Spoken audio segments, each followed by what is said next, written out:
What the hell is going on, everybody? Welcome to another episode of Pod Scum. I am, of course, your host, your bastard of ceremonies, Reckless Rexx Ruger. That, if you couldn't tell by those enormous teeth right there, is the Freddie Mercury puppet. We are back with another incredible episode of Pod Scum. This, of course, is where only the coolest kids come to chop it up with your boy, Reckless Rexx Ruger, a.k.a. right there, folks, Diamond David Lee Roth Jr. You're looking at him, and you know you're looking at him. And you know what? Now I'm going to look at him just because I love to admire this view. Ooh, and what a view it is. And when I need a little help with the Roth quaff, you know how I roll, kids. It might be a brand new year, 2025, but it's the same old product. And you can get your hands on this stuff too. Now, you won't look this good. We all know that is out of the question, but you can step up your game levels. And you can also contribute to the already burgeoning hole in the ozone layer. So there's that as well. So we are back with another episode. A return guest coming on here in a little bit, man, who I love chopping it up with this guy, man. But before we get to that, let me digress for just a moment here and remind you all again that, in fact, and 2025 will prove this conclusively. My lawyers have assured me of this, that we will finally get that DNA proof we've all been waiting for to prove once and for all that I am indeed Diamond David Lee Roth Jr., a.k.a. the son of glam, the front man for the band, adored by millions of fans, the peanut butter to your jam, wham, bam, thank you, ma'am, Mr. Wop, Boppa, Loo, Boppa, Wop, bam, bam, shazam, hot damn. Oh, man. Feels good to get that out, man. Sometimes I just got to let that Roth spirit right out of me, man. I mean, come on. I look like the man. I sound like the man. I got to be the man. And you know what? I've convinced myself that I'm the man. And I think I've convinced many others, including my loyal audience, my subscribers, and probably a few of my guests. But I don't know if they would cop to that or not, but a few of them have come on here and attested to the fact that they can tell, that they know it to be true. And when it comes time to go to take this thing to court, they may be subpoenaed or at the very least quoted. That being said, before my guest gets in here, let us dispense or get out of the way, I should say, the obligatory promotional shit. You got to do it, folks. We all know that the whole entertainment business now is predicated on having a profile, a presence out there on the social media platforms. I here at Pod Scum, I'm no different. Although I don't indulge in all of them, you will find Pod Scum and you will like and follow it on Facebook. That is where you'll find out when new episodes are coming out and who will be on said episodes other than me. Not that I'm not all the entertainment that you need, but you do tune in for the guests, I suppose. So make sure to go to Facebook and like and follow Pod Scum, and also make sure to like, subscribe, and hit the notification bell on this channel. You're already here. You're watching the episode. Just do the legwork.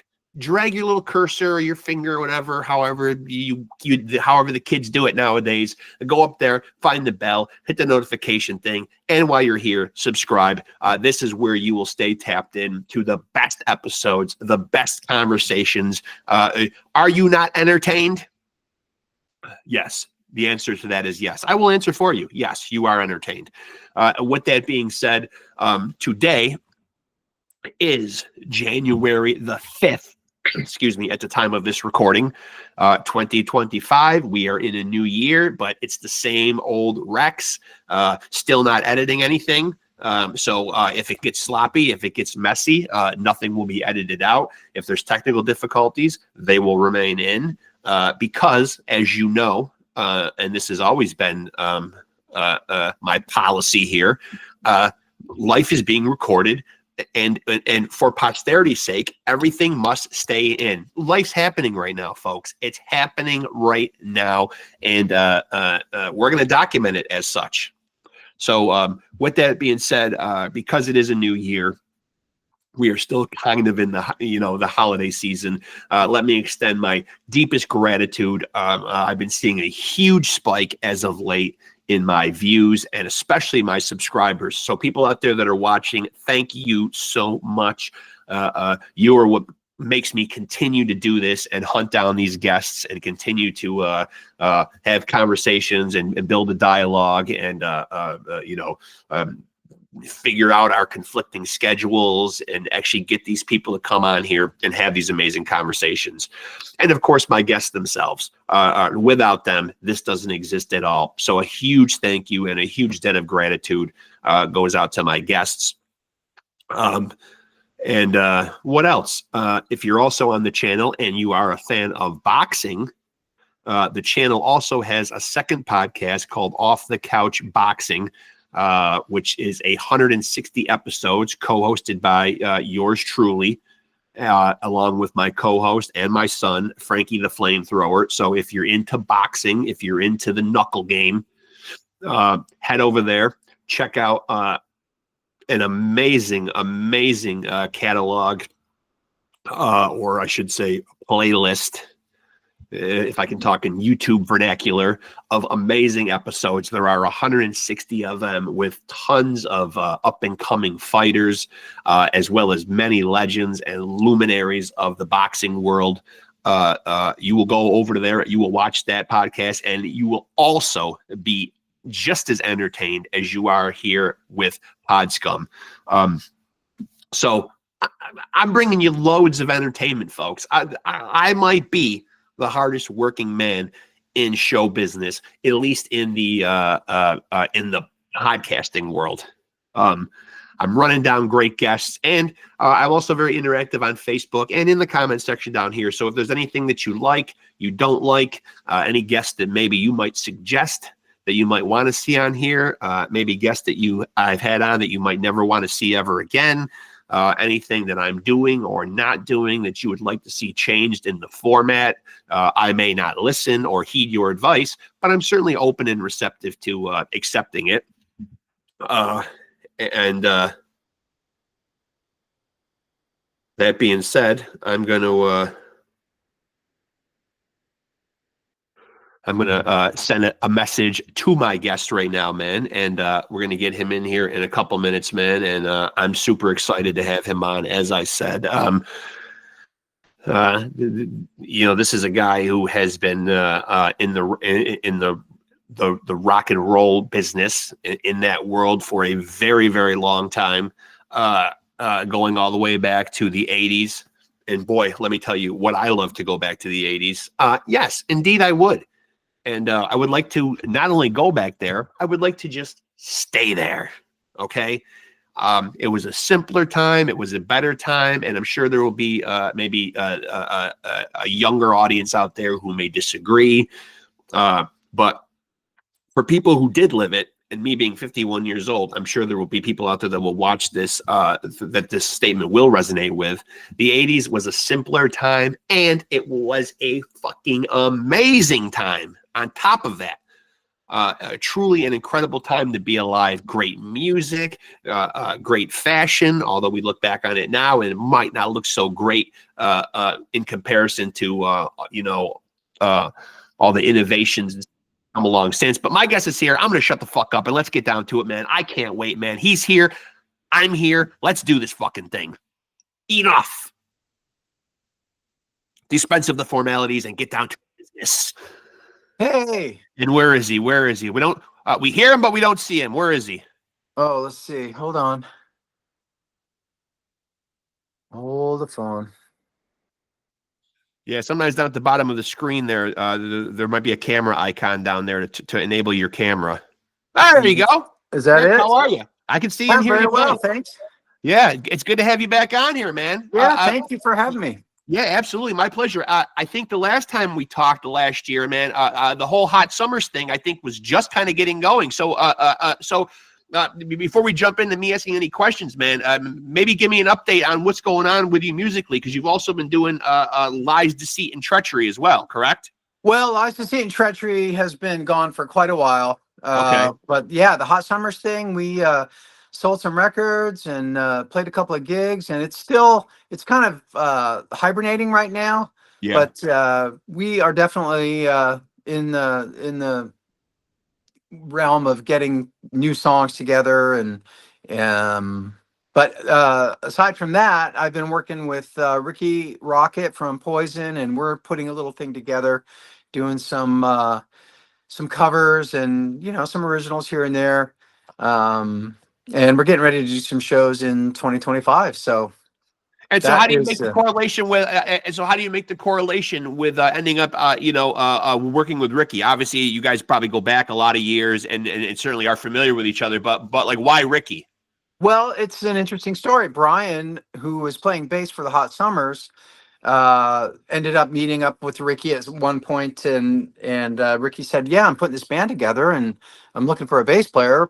Brian said, "Yeah, I'd love to do that." And he said, "Well, I need a guitar player too. Do you know anybody?" And he brought my name up, and we did a little get together, and ended up working out. So we're actually getting ready to rehearse today for the first time with our singer Brandon Gibbs. Awesome.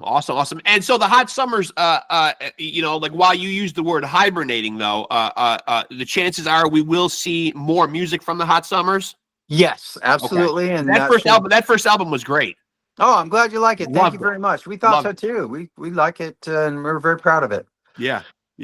And so I'm curious, I want to backtrack a little bit because you have been doing this for so long.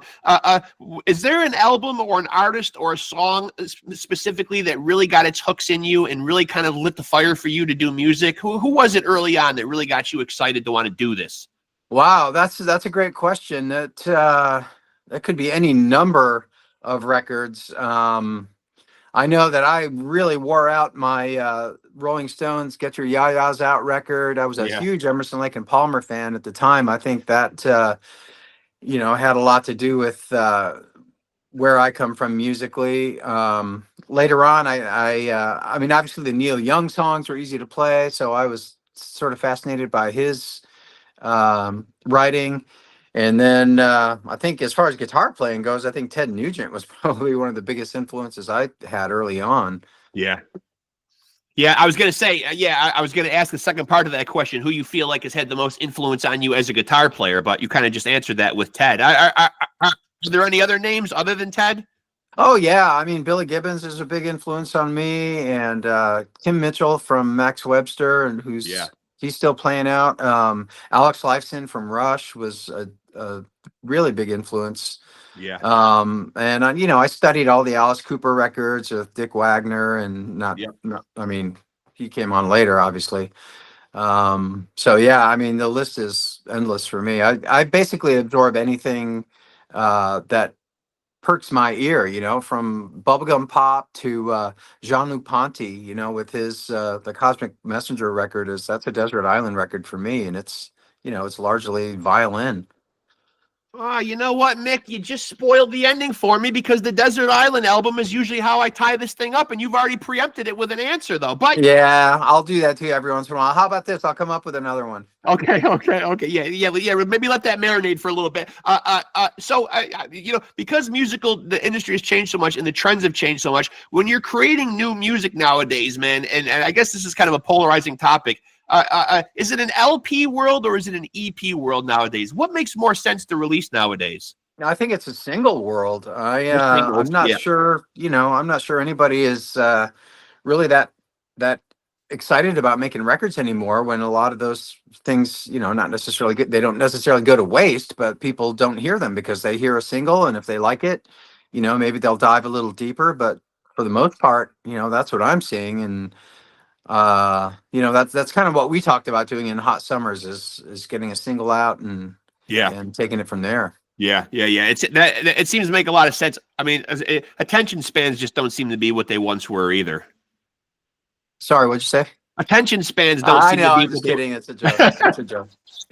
Got me, Mick. Got me. Yeah, I got you.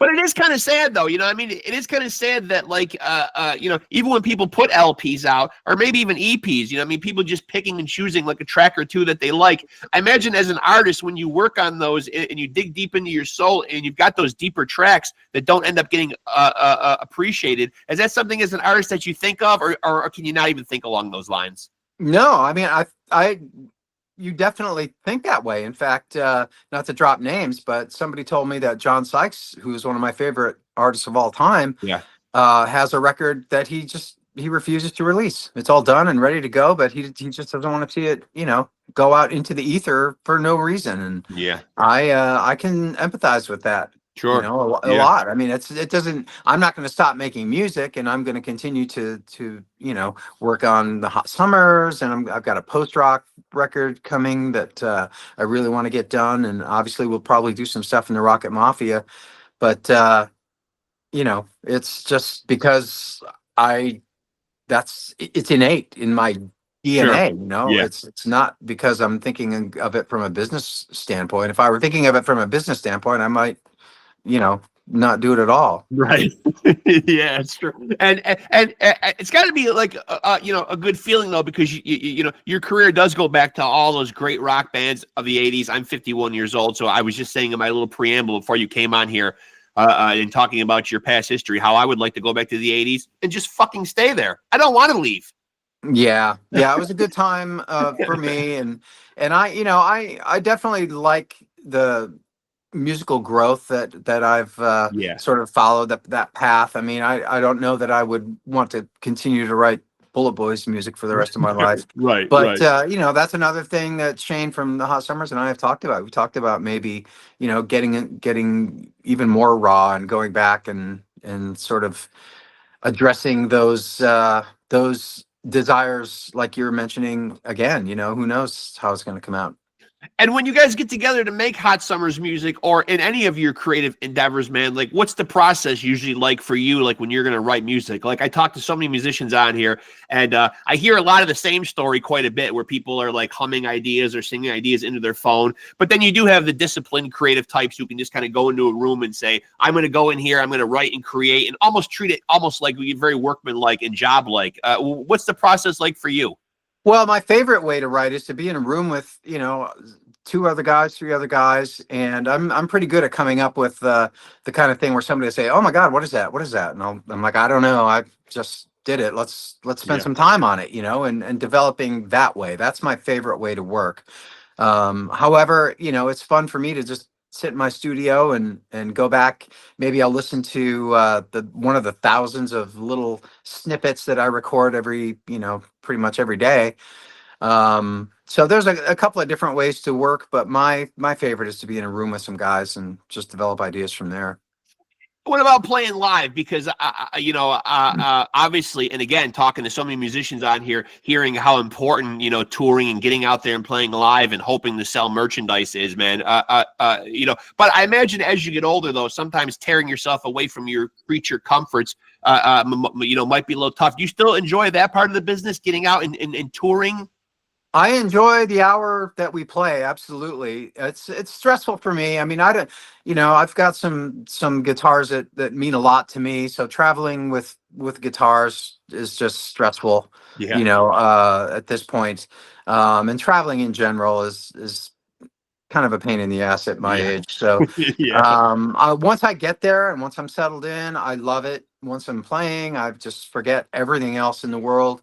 And as soon as I have to come home, I start stressing out about everything again. So there's that element, but I get over it pretty quickly, and I really enjoy going out and playing and seeing the reaction. I mean, that means everything as always, when I see people reacting to what we're doing and enjoying it, and there's just nothing better in the world for me.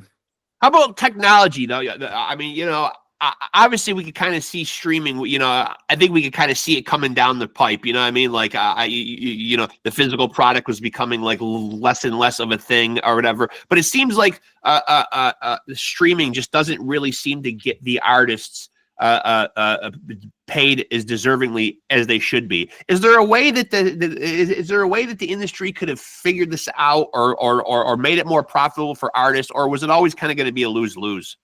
Yeah, I think it's going to continue down that slippery slope, and I don't see it getting any better. I can't foresee how things are going to be for artists in the future.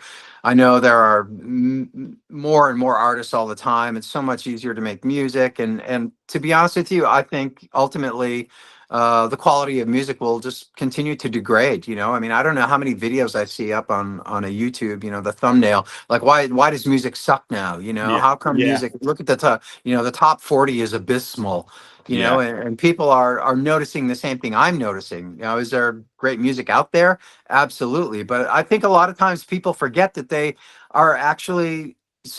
But well, maybe they're not supposed to be entertaining, but that was the idea in the first place, right? To Sure. entertain someone. Now I think it's just, a lot of people just feel like it's almost like their therapy. Like they need to get their angst out, and they need to express how forlorn and doomed they are. And that Yeah. to me isn't necessarily entertainment. And besides that, I think some of the music is like, you'll hear a song that doesn't really even seemingly have a chorus. When in my day, if I came up with a song that didn't have a chorus, somebody would say, "Whoa, wait a minute, you got to add something to that." Yeah. So I don't know. I mean, I'm an older gentleman, and I see things maybe a little differently, but I think there's a lot of people that would agree with those sentiments. Well, the technology also seems like it's taken away a little bit of the mystique. It almost seems like we get a little bit too much of a peek behind the curtain. You know what I mean? Like, it used to be better, at least in my opinion. You know what I mean? Like, when we saw, our favorite bands in magazines, and we had to read the article, and we found out what we found out, but we couldn't really dig or dive any deeper. You know what I mean? We were only going to get to find out what the press was going to allow us to find out. Now it seems like a lot of that, like, the mystique seems to be gone. Yeah, I agree with that. Although I have to admit, I feel like when I'm talking to, people like you, Yeah. I like to be open and honest, and I like to Yeah. let people in a little bit as Yeah. to what it's like. I'll see other interviews where people are still candy coating everything, and not, they're not going beyond that level of uh information, I suppose, that people really want to hear. I mean, Sure. people, like you said, want to see what's behind the curtain, and it's not Yeah. always pleasant. And I've been criticized for letting the cat out of the bag in a lot of cases. But I think that's way more interesting and entertaining Yeah. than just sort of saying, yeah, man, everything's really great out here, and I just love everything. And what about when we see, like, a lot of your contemporaries, obviously, like from the 80s, are obviously still out there, still out on the road, still doing it to a very high degree, man. I mean, still as entertaining as ever. But unfortunately, you do see a lot of them taking a whipping, unfortunately. And I won't mention anybody specifically, but you'll see, you'll hear these things about, and I'm not a musician myself. These are just things that I see, backing tracks, or these little cheats, or these little tricks with smoke and mirrors, or whatever, man. Where do you stand on that? You know what I mean? Like, I mean, do some acts maybe stay at the party a little too long? I mean, if you don't have the chops anymore, I mean, should you be stepping away? Like, obviously, I applauded what Steven Tyler did. You know what I mean? He knew he couldn't deliver the goods no more, so he says, we're not going to take people's money. We're done. Yeah, I've definitely seen acts that appear to be just stealing money. Yeah. And they don't seem to care, and the people are coming out to see them, and hopefully they're enjoying it and getting their money's worth. But to me, when I watch it again, that's not entertaining. It's sad in some cases. On the other hand, there are people out there that are still kicking ass, no, regardless of their age. And I applaud that. It's I'll go as long as I can too, frankly.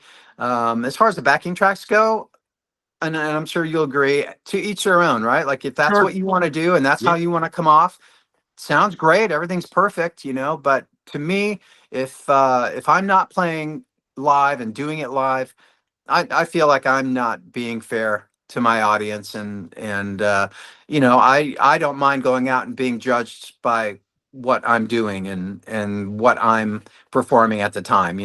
I'm prepared to accept whatever criticisms or accolades or whatever I may get, and that's just how I approach it. I want to make sure that when I go out, I'm giving people what they expect, and what the best performance I can give. And it does seem tough, because you do see people at concerts nowadays, and they do have their cell phones out, and they're not just always recording a snippet of their favorite song for posterity's sake, to look back on and enjoy. It does seem like everybody is like an armchair music critic now. They're coming home, they're plastering this stuff up on YouTube, and they're just, they're tearing these bands down. Look, they don't have it anymore. Oh my God, look at this performance, look at that performance. Very tough. Yeah, and I think if people are being honest, I'm not sure that they're recording entire shows so that they can go back and watch it again. I think they're hoping to catch something, They are. you Yeah. know, something that is, I don't know, a fail perhaps, Yes. you know, and Yeah. that's where they're going to get their clicks. They're not going to get their clicks by putting up something, you know, a great version of the song. Right. They're going to get their clicks by, you know, seeing someone fall down or break a string or get in a fight, you know. Yeah. Yeah. And so, can you elaborate? You know, and of course, only at what you're liberty to discuss or whatever. But can you elaborate a little more on? I think people would be interested to hear a little bit more because Rikki is such a high-profile guy. Obviously, talking here about, you know, the amazing Rikki Rockett, you know, drummer for Poison or whatever. So what are you guys cooking up? Is it strictly going to be covers? Will you guys be doing original music together? Well, we're starting out with covers. We're kind of leaning toward a 70s sort of vibe, Okay. things that he and I, you know, grew up with. But we're making sure there are songs that we love and are passionate about. And we've got some shows booked. I think we're playing the Whiskey in February of this year here in LA, and we've got some flyouts coming after that. But yeah, it's real fun. We're having a great time with it. Like I said, the singer Brandon is coming in today, so we're actually going to really kind of hone in on how this is going to be. But it's, you know, it's energetic, and we're putting our little imprint on the songs, which is something that I would insist on in any circumstance. So Yeah. I think it's going to be a lot of fun, and that's kind of what we want to do. We just want to keep it high energy and entertaining and fun and live. Is the project working under a band name? Yeah, it's called the ROCKETT MAFIA. ROCKETT MAFIA. Okay, that's cool. That's a good name. That's a strong name right there. Right on. So I want to ask you. I want to thread a couple of my subjective questions in here. You know what I mean? Like, just to kind of get you know, some responses from you as a fan. You know, not talking about you as a performer, but as a fan, and I'm sure you've been to tons and tons of shows that you viewed. The live experience for you, have there been a show or two that you can maybe share with us that have really resonated and stayed with you over the years? An act that you saw live that really blew you away? Yeah, the most recent one was Bonnie Raitt. I never considered her a bucket list act, but I just happened to go with my wife, and I was blown away. I mean, there were moments that I was, you know, sort of teary-eyed because, I mean, she's so talented, she's so genuine, and the band was so good. The songs, of course, you know, are just stellar. So that was something that I never expected to experience and really enjoyed. How about and again, having done this for so long, traveled all over the world, has there been an opportunity where you've got to meet somebody, not even necessarily a musician, but somebody that you've kind of idolized or looked at and got to meet, and where you just kind of were blown away and said, "Wow, I can't believe I actually just met that person"? Well, the thing that blows me away is the fact that I would actually get up and go introduce myself, because I'm not that kind of person. I'll say like, "Oh, wow, there goes somebody over there. Look at that." Yeah. But we were playing with BULLETBOYS opening for Poison somewhere in Utah, I think. And I was sitting on the bus by myself eating some pizza after the show, and up comes an SUV and Jimmy Page gets out. And I'm sitting there with the pizza in my hand, and I'm thinking, no, that's Jimmy Page. It has to be different this time. So I went out, I introduced myself, and I don't think he could have cared, you know, any less.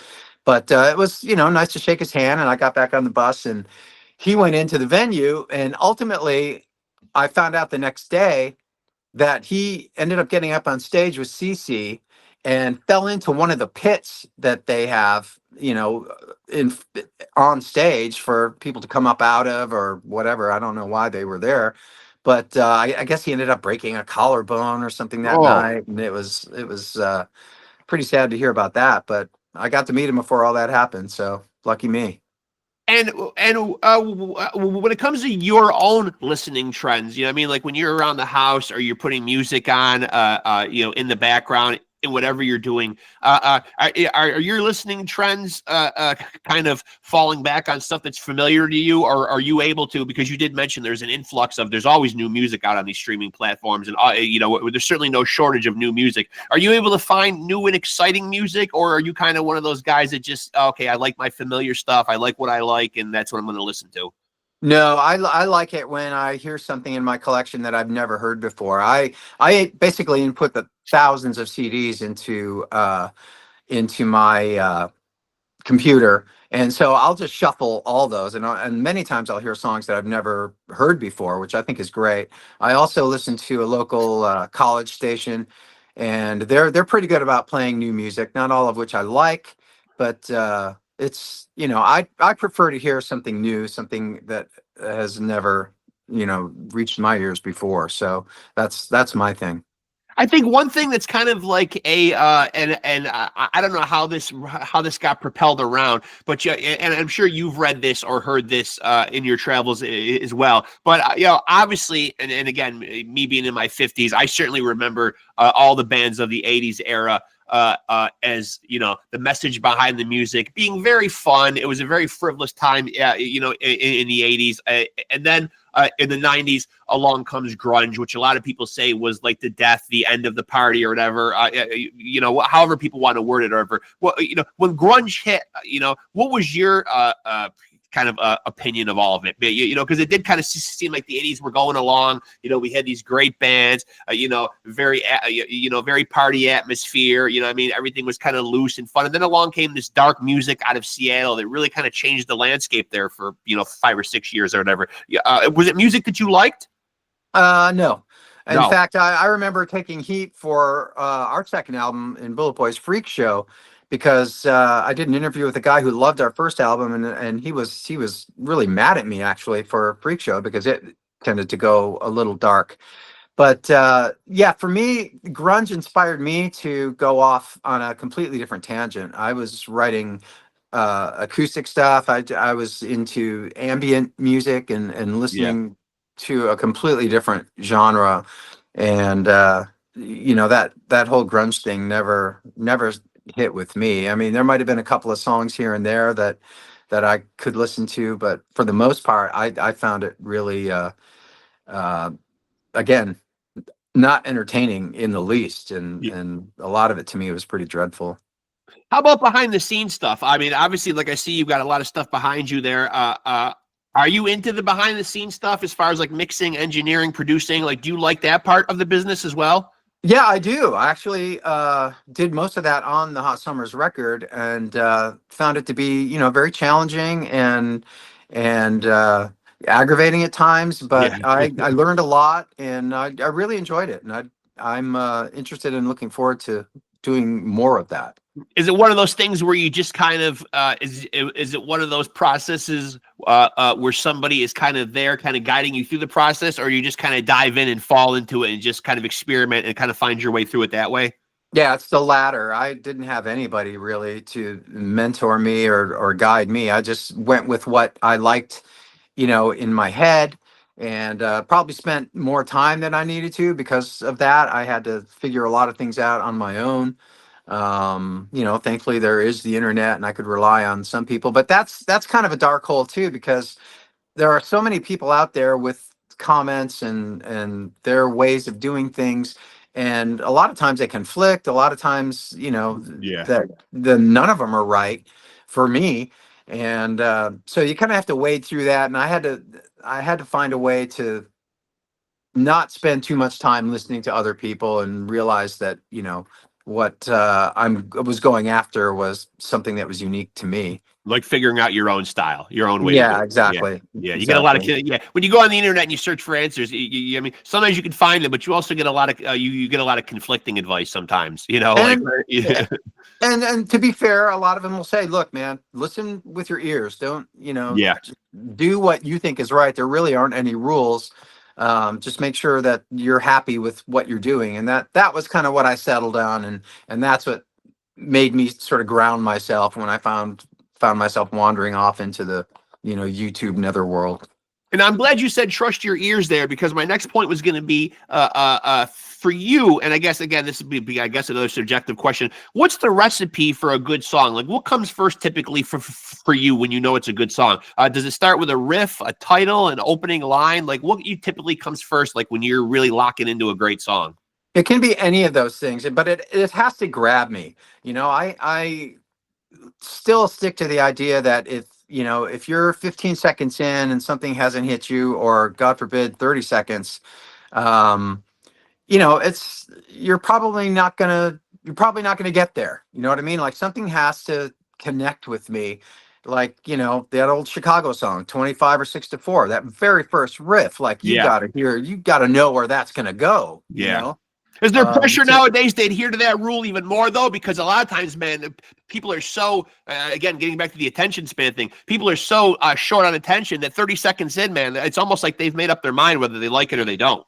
Yeah, to me it matters, and It's and pressure. the songs that I write, I want to make sure that still exists. But, like, going back to the college station I was telling you about earlier, I'll sit there and listen to something that is just plodding along, and it's almost like that person that you're talking to that just keeps going and going, and then you don't have any way to sort of interject, and 15 or 30 seconds in, you're just kind of glazed over, and you don't even know what they're saying anymore.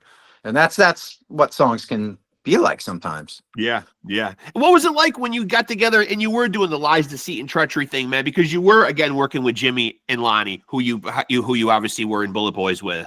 Yeah, I have to admit that playing with those guys was a very unique experience. I never had to look over my shoulder with them. I was free to do what I wanted to do. I didn't worry about what was coming next with those guys. And, it wasn't always pretty, Right. but, at the same time, I felt just very free to do what I wanted to do without having to look at what the bass player's doing, or, whatever, is the drummer going to nail that fill or not? So in that regard, I love those guys, and I loved playing with them. And, I will cherish the times that I did. And an interesting thing from the last time that I talked to you that I wasn't aware of, though, but your son Easton got into kind of a show business, but in a different realm. He's got into acting, correct? Yeah, he started out in print, and he was doing some commercials, and got in a lot of advertisements, and then he, because he's on the spectrum, so my wife and I would always sit and talk about, like, man, how cool would it be if there was just a part for him, because I know actors who play Sure. autistic people, I get it, but what if somebody actually hired an autistic person to play an artistic role? And it was weird, because my wife and Easton will do what they call self tapes, where you don't go to auditions anymore. It was COVID and all that, and Right. this was just a reaction to that. And it also made it easier for them, because they didn't have to rent out a space to do auditions. So they were doing these self tapes, and it's like, man, we're kind of getting tired of doing this. Like, nobody's, he's not getting any parts or whatever, and it's just a lot of work. And oh God, here's one for General Hospital. Okay, well, let's just do it and see what happens. They called like the next day. They fell in love with him. Yeah. And he ended up going on the show and becoming a fan favorite. I mean, people are flipping out that he's on the show, and they just love to see him. So it's been a really fantastic thing for me to see, and I'm very, very proud of him. Is he still on General Hospital? Yes, he hasn't been on in a while. I'm guessing that they're taking a little. They're trying to figure out a place for him to come back, but we're not really sure, because they don't tell you. Like, they've been laying or firing a lot of people lately, or killing people off, like Yeah. main actors and people that have been on the show forever. So we're not sure where that's at right now. We're hoping he gets back on, but if he doesn't, it was a great run, and we're, again, really proud of him. And so he didn't gravitate to music at all, though, but he gravitated to the acting thing. Well, he's playing piano, and he's very good at it. He's got a flair for playing piano and also singing, but he doesn't necessarily have the passion that I had when I was a kid. Right. So we're getting him to do his practicing, and he's great at it, but I'm not sure how far he's going to take it. So potentially, I guess never say never might be the answer to this, but because he's gotten into the piano thing, would you ever foresee you guys doing anything musically together? Well, I would certainly hope so. I would That'd be love that. cool. My older son Wyatt too. He's quite a beat master, Yeah. and who's to say that? Yeah, we one day we might not put something together. You guys might be the new Partridge Family. Oh man, that'd be great. We're doing a version of ROCKETT MAFIA of I Think I Love You, which was the first single I ever That's had when I awesome. was 10 years old or whatever. And you'd never expect, a rock band to cover that song, although maybe someone has, I don't know. But our version of it's going to be pretty cool. And so, do you have like any information in terms of like when a ROCKETT MAFIA album will be out and released? No, we don't. We haven't gotten to that point yet. We're going to Okay. get the set together and play some shows. Okay. And, we're going to do a Poison song. We'll do a Bullet Boy song or two. And we'll see where it goes from there. But, it might be interesting to, put some songs together and see how it goes. Is that the best formula to get out there and like kind of shop the stuff in front of a live audience before you put anything down on an album? Yeah, I think, if we can develop a buzz, behind the band and get people interested in what we're doing. And I think it's one way to go about it, certainly. It certainly helps with you guys' pedigree too. I mean, I think having like I think having a successful past, certainly behooves a success for the project. And I would expect people to want to hear some original music. I mean, I'm already seeing, people suggesting like, that'd be great if you guys put something out. So let's see how it goes. And what about a new Hot Summers album? Would you have any idea of a date, a 2025, a 2026? Like, what's more likely to get new Hot Summers music? Yeah, probably 2026 because we like to be careful and take our time. But you never know. We're getting together, I think, next week to start working on a new song that we have. So, yeah, maybe 2025. We'll see. Because that used to be the formula, remember? But like even back in the 80s and the 90s, it used to be an album came out and then it would, you would tour behind it and it would be out there and it would marinate for a couple years. And then like you wouldn't get something from your favorite band for like 2 or 3 years. Remember, they used to be kind of like the formula, you know what I mean? Is there a right answer now with how fast you should be coming out with new music to the public? I mean, I know you said it's like a singles world. Even if you were putting out singles, do you have a definitive idea how often you should be putting stuff out there and staying relevant and on people's minds? I mean, what like what's a good working number? Like a single, a song a month? Oh boy, I wouldn't know. I mean, I go back to the days when bands were like Led Zeppelin were releasing 2 records a year. They'd go out and release a record and then tour on it until it plateaued, I guess, and then they'd go into the studio right away, even if they were on the road. I know those days are long gone, but I don't know. I think if depending on how well your record's received, you can take as much time as you want anymore. I mean, didn't Adele take years off before she made a record? But seems like there's really no set formula anymore. Kind of all the rules are kind of out the window now. Yeah, I think that's the case. Yeah. Okay. So, so before I wrap this up, you got to give me at least one more Desert Island album. Well, certainly the first Cheap Trick record will always be high on my list. Okay. I mean, that's to me is just a masterpiece of raw energy, beautiful melodies. Gorgeous album. Yeah. Oh yeah. It's a gorgeous record. There's no other way to put it. And so where's the best way to stay tapped in with everything that MICK SWEDA is doing? Obviously you've got your own website or whatever, but like, even the individual projects, like if people want to stay tapped in with what's going on with the Hot Summers, are you guys on all the socials? Yeah, we are. I'm obviously on Instagram and Facebook, and if you want to reach out to me there, that's probably the best way. Okay, and probably the same with the ROCKETT MAFIA stuff too.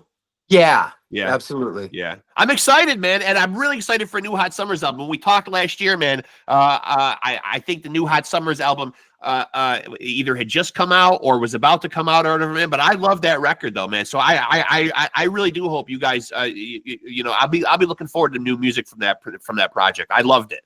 Well, thank you so much. I appreciate that. It was a labor of love for sure. Yeah, and the next one will be too. So thank you. Happy to see you doing so well, man. And thanks for doing this again, man. Well, stay in touch, and I'm sure when new stuff comes up, we'll hop on here again, man. I hope so. That sounds great. Thank you, I always brother. appreciate you, Mick. Thank you. Happy New Year, my friend. Thank you. Happy All New right. Year. Yep. Good Cheers. talking to you, Mick. Talk to you soon, You brother. too. Later. Bye. There he goes, folks. The great Mick Sweda. You know him from, you know him from a lot of shit. You know him from the Bullet Boys. You know him from King Kobra. You know him from the Hot Summers. And you will soon know him from ROCKETT MAFIA, as he's now teaming up with the equally legendary Rikki Rockett of Poison. When those guys get together, man, Lord knows what those guys are going to cook up, but you can rest assured that it is going to be fucking good. Sounds like it's going to start out with some shows and putting together a list of some, as Mick said, some great cover songs, man. And you know, if Mick's putting the guitar to it, man, and Ricky's back there on the fucking kit, that they are going to do something wonderful and special. And I would implore people to obviously go back and listen to some of those great King Kobra and Bullet Boys albums, and go check out the Hot Summers album that came out in 2022. Do yourself a favor. That is a great fucking rock and roll album. And Mick's certainly a friend of the show, man. He was on last year, man. Love talking to him, dude. Really one of the true awesome guys in rock and roll, man. Really nice guy, man. And super fucking talented guitar player, man. So thank you so much to Mick Sweda for coming on here, man. Always a pleasure getting a chance to chop it up with him. Hope you guys dug that episode as much as I dig talking to Mick. With that being said, again, let me remind you to like and follow PodScum on Facebook, and like and subscribe to the channel to stay tapped in. And of course, go show some love to Mick Sweda. He's got his own fucking website. You can keep up with him there and on all the social medias. Go back and do your rock and roll history and check out King Kobra. Check out the Bullet Boys. They were a fucking force in the fucking 80s, man. One of the truly underrated but great fucking bluesy rock and roll bands from the fucking 80s. And go check out that 2022 the Hot Summers album, man. That was a fucking great fucking just straight up fucking rock and roll album, man. Can't say enough about that. Really look forward to new stuff from the Hot Summers, and really excited that he's teaming up with Rikki Rockett, one of my favorite drummers, man. Poison, such a fucking great band. Rikki, such a great drummer. Mick, such a great guitar player, man. I expect great things from that project, man. With that being said, again, thank you so much to Mick Sweda, man. Hope you guys enjoyed that episode. And like I always say when I end these episodes, and it hasn't changed, folks, I keep letting you know that it is a new year, but it is the same old proverb from your boy Rexx, and that is, remember to take it easy and keep it sleazy.